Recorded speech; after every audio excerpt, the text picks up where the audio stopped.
Esta es una placa del televisor que estamos viendo, o sea, es la misma fuente.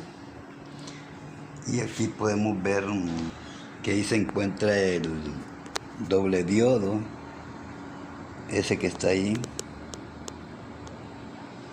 Ese es el doble diodo, ese que se miran los dos diodos ahí en el diagrama. Miren los dos diodos, pues ese es el doble diodo.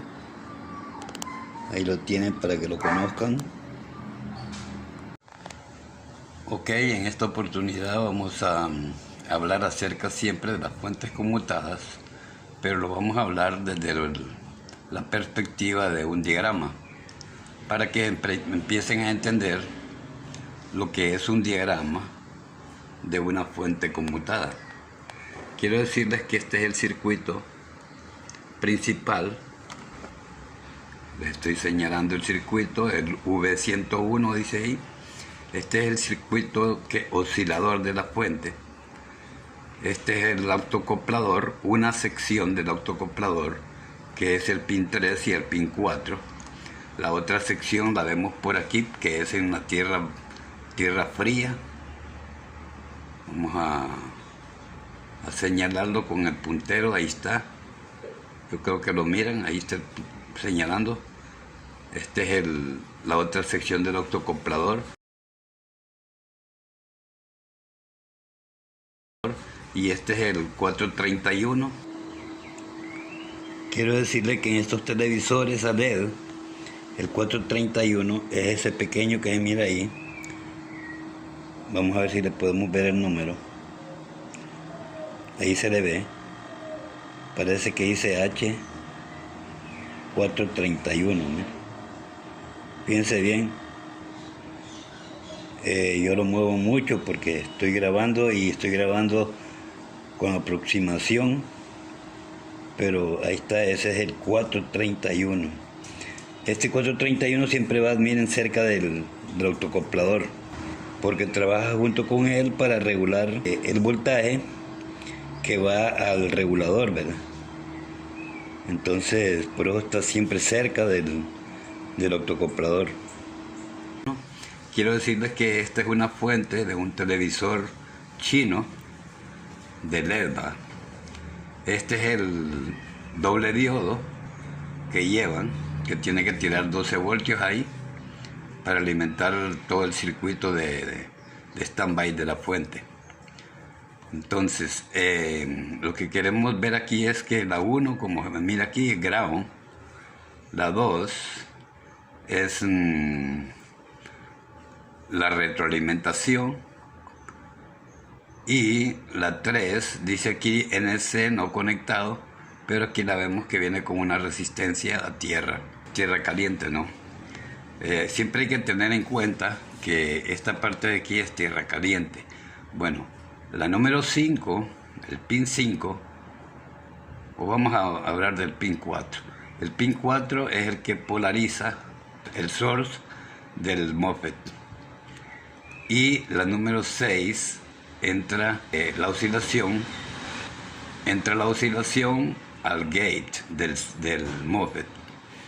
Entonces, por medio de eso ya entra la oscilación aquí, sale por medio del drain, ¿verdad? Y viene aquí el transformador, y por medio de eso se hace la inducción, tanto aquí a este devanado que está en tierra caliente como en el devanado que está en tierra fría. 12 voltios, y aquí generalmente vienen 24 voltios también, que son los que alimentan al circuito de los LEDs. Entonces, quiero decirles que este circuito, ¿verdad?, actúa de esa manera, y casi todos los circuitos que sirven de conmutadores tienen lo mismo. Van a tener el feedback, FB, que le llaman, que es el que va para el autoacoplador. Tienen el tierra, tienen el voltaje positivo que viene aquí, son como 15 voltios aproximadamente al pin 5, y tienen la salida, que es la que va al MOSFET, y la 4 también. Entonces, yo quiero que ustedes se vayan formando una idea de que si ustedes conocen un regulador, pues van a conocer otro también. A medida que ustedes vayan viendo, les hago ¿cómo se llama? La aclaración de que tienen que estudiar. Les hago la aclaración de que tienen que estudiar lo más que puedan los circuitos conmutadores o osciladores, mejor dicho, porque el que conmuta pues es el MOSFET, ¿va? Entonces tienen que estudiar cómo funciona, qué voltajes debe de haber. Pues saben que si en este circuito no hubiera voltaje en vez de 15 voltios en el pin 5, entonces tendrían que revisar estas dos resistencias que ven aquí, que son las que alimentan el voltaje y van a dar al puente o sea, al bridge, al puente de los rectificadores, ¿va? Ahí va a dar también, o sea, al filtro gordo, pues al positivo del filtro gordo van a dar estas dos resistencias. Estas resistencias generalmente son de 100.000, 120.000. Raras veces son bajitas, a menos de que traigan más, ¿va? Que traigan 4 o 5, pues hay veces que son de 47.000. En fin, hay varios números, pero siempre son altas porque pasan solo 15 voltios al circuito y vienen de donde producen como 150, 160 voltios, o sea, del filtro gordo, del positivo. Entonces, por eso las resistencias de estas siempre son altas. Si una resistencia de esta se abre, pues no va a llegar voltaje aquí, por ende este circuito no va a funcionar. Entonces eso quiero que sepan, que más o menos donde pueden buscar este autoacoplador. También hay veces que se ponen cortos y el circuito queda inoperativo. Entonces hay que revisar el autoacoplador y revisar que el circuito esté alimentado con los 15 voltios, ¿verdad? Eso es todo lo que tienen que revisar para si está alimentado con los 15 voltios y no es tan fluctuante, o sea que el voltaje está bien, pues sin fluctuar la aguja o sin fluctuar los números, si su probador es digital, entonces pues quiere decir que el circuito está funcionando. Entonces vienen ustedes y se van al MOSFET, ¿va? El MOSFET se revisa, no tiene que estar en corto, porque si está en corto, generalmente este MOSFET siempre se pone en corto. Es raro que se abra, se pone en corto siempre. Se pone en corto de el gate al drenador, se pone en corto. Entonces hay que ver que no esté en corto, o se pone en corto de source al drenador. Bueno, entonces este es el filtro gordo, como les dije. La retroalimentación, ya la información que el autoacoplador recibe, la recibe por parte de aquí, 12 voltios, entra el voltaje aquí, hace un divisor de voltaje aquí y entra esta resistencia, con esta hace un divisor de voltaje y entra el voltaje aquí al 431. El 431 pues es un diodo programable que recibe el voltaje aquí y según el voltaje que recibe aquí da la información por medio del cátodo al autoacoplador y el autoacoplador pasa la información al mismo autoacoplador pero ya al lado del fototransistor, ¿verdad?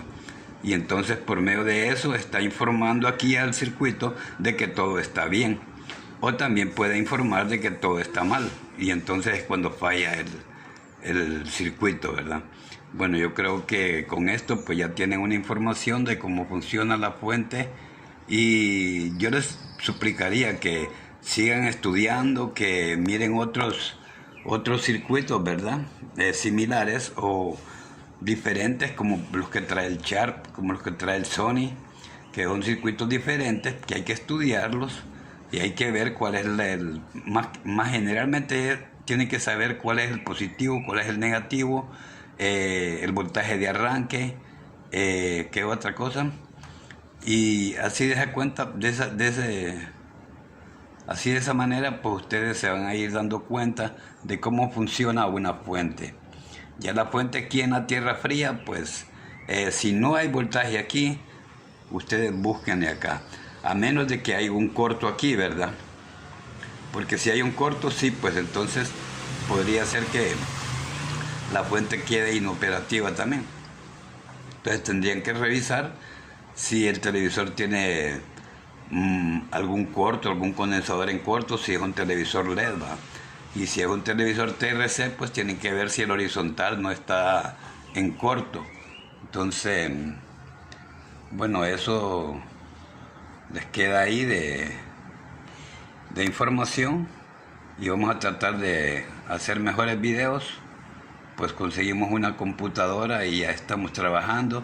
Si es primera vez que nos ve, suscríbase al canal, denle like para que sigan viendo mejores videos, porque de hoy en adelante vamos a tratar de hacer mejores videos más específicos, y para que ustedes sigan, ¿verdad?, teniendo más conocimientos acerca de lo que es la fuente conmutada.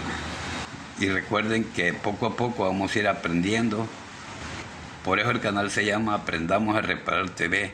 Así que tengan en cuenta que es poco a poco, vamos a ir llegando a lo que es un televisor a LED, y de ahí vamos a ver todo lo que es el microcontrolador. Los micros son casi idénticos a los micros de los televisores TRC. Lo único que hay algunos cambios, pero son pocos, no es gran cosa, pero lo podemos estudiar aparte. Y que tenemos que estudiar la TECON, ¿verdad? La TECON, y tenemos que estudiar la parte de los LED, o sea, el backlight, como le llaman. El backlight, digamos, en un televisor TRC, pues se puede decir que es el flyback, el que tira el alto voltaje para iluminar la pantalla y el filamento de pantalla, ¿verdad? Pero en un televisor a LED, pues son los LEDs, y la amplificación la hacen los inversores por medio de una fuente que sube el voltaje o baja el voltaje dependiendo a la cantidad de voltaje que necesitan los LED, porque ahí no les puedo decir yo son 36, son 47, porque pueden ser 100 voltios, 110, 120, en fin, eso depende del fabricante del televisor.